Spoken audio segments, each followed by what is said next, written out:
read a poem of Class 6 Oxford Progressive English, that is Across the River Indus. Well, see what we are going to read. First of all, I'm going to read it aloud.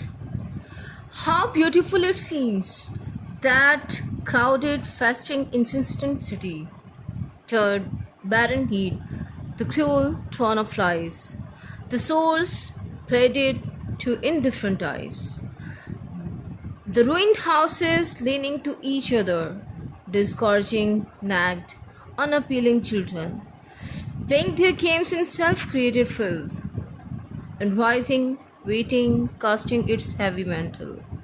The suffocating, obliterating dust, swelling forever in the noisy land.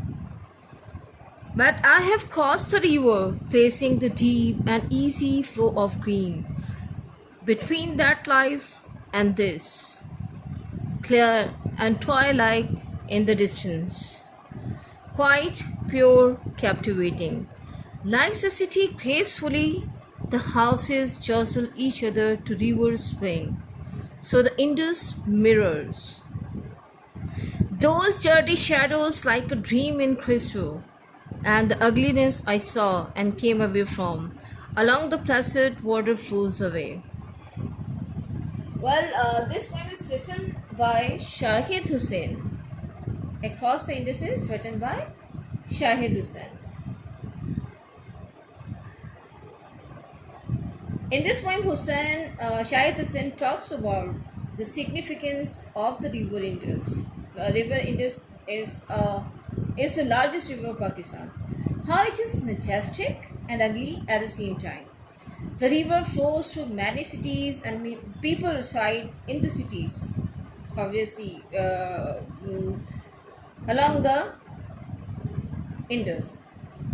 The river helps the nearby land to thrive. This poem tells about how this river helps the nearby land to thrive. There are certain problems as well. All the cities are not flourishing. Some people living near the river are poor, and poverty has engulfed them, or the poverty stricken. The author, however, is not sad about it. He feels that the river is majestic as it provides shelter to the thousands, and it has also been an important part of history and will continue to be so. Okay, I will read this poem with translation too, so you may understand better.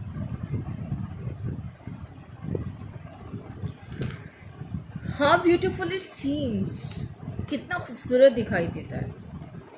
अच्छा, यहाँ पे जो poet हैं शाहिद हुसैन, वो इस pome में ये बताना चाह रहे हैं रिवर के दो डिफरेंट मतलब लुक्स बताना चाह रहे हैं कि किसे किसे at a time ugliness of the place और इट्स ब्यूटीफुल यानी it's elegance too. How beautiful it seems, कितना खूबसूरत दिखाई देता है. That crowded feasting insisting city. Crowded यानी पुरहुजूम, बहुत ज़्यादा हुजूम, गुंजान आबाद.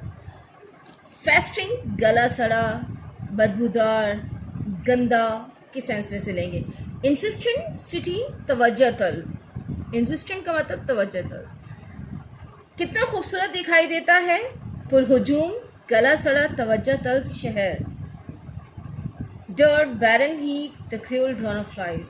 यानी अपनी खिलासत के साथ बंजर तपिश, मक्खियों की जलमाना झिनझिनाहट के साथ या भिनभिनाहट के साथ. The source threaded to indifferent eyes. Indifferent eyes, okay. Indifferent means ला ताल्लुक, यानी जो बिल्कुल भी जिनमें मतलब ला ताल्लुकी का बिल्कुल सा इजहार करें. अजनबी लोगों के ला ताल्लुक आँखों के सामने खलाजत के मंजर ज़ख्मों की तरह खुले हुए हैं. यानी खलाजत के मंजर जो भी वहाँ पे आता है तो उसके सामने जैसे कैसे एक ज़ख्म जो है वो बुरा लग रहा होता है, उससे एक घिन सी फील हो रही होती है. तो उसी तरीके से ये शहर की जो गंदगी है, ये जितने भी पॉइंट्स यानी पोइट ने इसमें बताएं कि डर है, उसके अलावा कि कितना गला सड़ा सा ये शहर है, तो वो बिल्कुल ज़ख्मों की तरह दिखाई देते हैं। The ruing house is leaning to each other, और जो तबाहशुदा जो घर है यानी बहुत बुरी कंडीशन में जो घर है वो एक दूसरे के ऊपर ऐसा लगता है कि जैसे झुके हुए हैं, जैसे गिर रहे हों। डिस्गॉर्जिंग, नैग, अनअपीलिंग चिल्ड्रन। डिस्गॉर्ज का मतलब होता है वोमिट करने के भी सेंस में होता है, या जिसको देख के घिन आए, डिस्कस्टिंग के सेंस में यहाँ पे यूज़ होगा। ठीक है, यानी जिनसे एक गंदगी का एक घिन का जो एहसास हो, या बीमार के सेंस में भी हम ले सकते हैं। बीमार, नंगे, बदनुमा बच्चे, यानी जिनको देख के किसी भी किस्म की अट्रैक्शन ना फील हो। Playing their games in self created film. Self created film, अपनी ही क्रिएट की हुई, अपनी ही फैलाई हुई गंदगी, यानी ऐसी होता है ना कि एरियाज़ में लोगों की वजह से ही गंदगी फैलती है, जो कि वहाँ पे बाहर कचरा वगैरह फेंक रहे होते हैं। यानी वो बच्चे जो कि यानी दिखने में बीमार, नंगे और बदनुमा से जो बच्चे हैं, अपने गेम, अपने डिफरेंट खेल खेल रहे हैं अपनी ही फैलाई हुई गंदगी में। Rising, waiting, casting its heavy mantle, the suffocating, obliterating, dull, swelling forever in the noisy land. अच्छा, ये 2 लाइन्स जो है ये मिलके मीनिंग देंगी।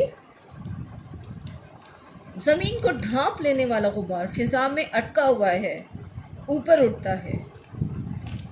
Suffocating, the suffocating, obliterating, dull, swelling forever in the noisy land. गला घोंट देने वाला, ख़त्म कर देने वाला गुबार हमेशा इन पुरशोर गलियों में मौजूद रहता है, यानी हर वक्त उन गलियों में, यानी एक सांस रोक देने वाला जो गर्दो गुबार है गंदगी की वजह से, पोल्यूशन की वजह से, यानी वो हर वक्त जो है उन पुरशोर गलियों में जहाँ पे हर वक्त शोर मचा रहता है मौजूद रहता है। ओके, ये फर्स्ट स्टैंजा हमारा कंप्लीट हुआ। Now come to another stanza, stanza 2। But here what the poet says, but I have crossed the river. Okay, poet जो है वहाँ पे खुद से मौजूद है और वो उस एरिया को दो नजरियों से देख रहे हैं, 2 नज़रों से देख रहे हैं। नहीं, एक में किस तरीके से, यानी एट अ टाइम वो ब्यूटीफुल भी है और एट अ टाइम वो अगली भी है। तो वो कह रहे हैं कि मैं तकरीबन जो है वो दरिया को क्रॉस कर चुका हूँ, placing the deep and easy flow of dream, और कदम रख चुका हूँ, यानी दरिया को उबूर कर चुका हूँ, कदम रख चुका हूँ। अच्छा, अब कहाँ पे कदम रख चुके हैं? Between that life and this, उस ज़िंदगी में और यानी इस ज़िंदगी के दरमियान, यानी एक ज़िंदगी जो बज़ाहिर मुझे खूबसूरत लग रही है और एक वो ज़िंदगी जो कि मुझे इंतहाई बदसूरत लग रही है गंदगी की वजह से। गहरे और सब्ज पानी में, बहते पानी में, क्योंकि दरिया का पानी यानी पोल्यूशन की वजह से वो गंदा भी हो चुका है।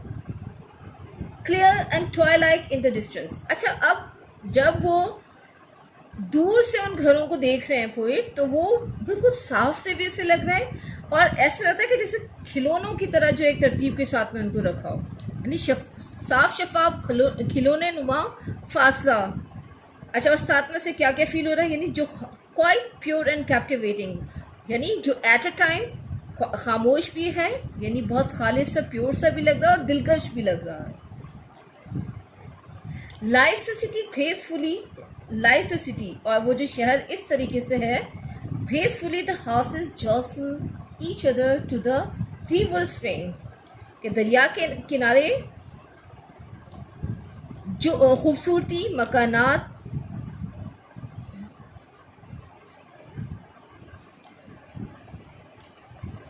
यानी दरिया के किनारे जो मकानात हैं वो इस खूबसूरती के साथ में कंधे से कंधा मिलाए हुए नज़र आ रहे हैं। और दरियाए सिंध का जो पानी है, यानी जो इंडस का, ओके, यानी दरिया के किनारे नज़र आ रहे हैं, ब्रिंक, किनारे के सेंस में। सो द इंडस मिरर्स, और इस वजह से जो दरियाए सिंध का पानी है वो अक्स दिखाता है। क्या अक्स दिखाता है? Those dirty shadow like a dream, यानी वो जो बज़ाहिर की जो गंदगी है, ठीक है, बज़ाहिर जो गंदगी नज़र आ रही है, गंदे मकानों का जो अक्स है वो किस तरीके से दिखाता है? जब पानी में कोई भी अक्स नज़र आता है तो उसमें गंदगी ऑब्वियसली की नहीं फील होती है, यानी उसमें नहायत शफाफ नज़र आता है। यानी दरियाए सिंध का जो पानी इस तरीके से अक्स दिखाता है कि जो बज़ाहिर यानी जो जगहें बहुत गंदी हैं, वो जब उसका शैडो पानी में पड़ता है तो वो यानी इंतहाई शफाफ सा नज़र आता है। एंड द अगलीनेस आई सा, और वो जो बसूरती मैंने देखी एंड केम अवे फ्रॉम, और जिससे मैं आया, along the Placid water flows away, और पानी के नज़ारे के साथ, यानी वो सारी की सारी बह गई, यानी वो बसूरती पानी के साथ, जो कि मैं मतलब मैं जिससे बच के आया हूँ, मैं जिससे देख कर आया हूँ, पानी के नज़ारे के साथ में बह गई। ओके, इसमें in this poem the poet Zahid Hussain tells about however it is sad to talk about that the river is majestic, and as it provides shelter to the thousand, and it has also been an important part of history, and also some people living near the river are poor, but the river is providing them shelter too. In spite of its ugliness, it seems beautiful. कि इसकी साथ में जो भी videos, यानी video को भी last में देखिएगा, और जो भी वर्किंग है वो आप लोगों के पोर्टल पे अपलोड कर दी जाएगी, तो उससे भी लास्ट में देखिएगा। तो ये आज की हमारी पोएम कंप्लीट हो गई है।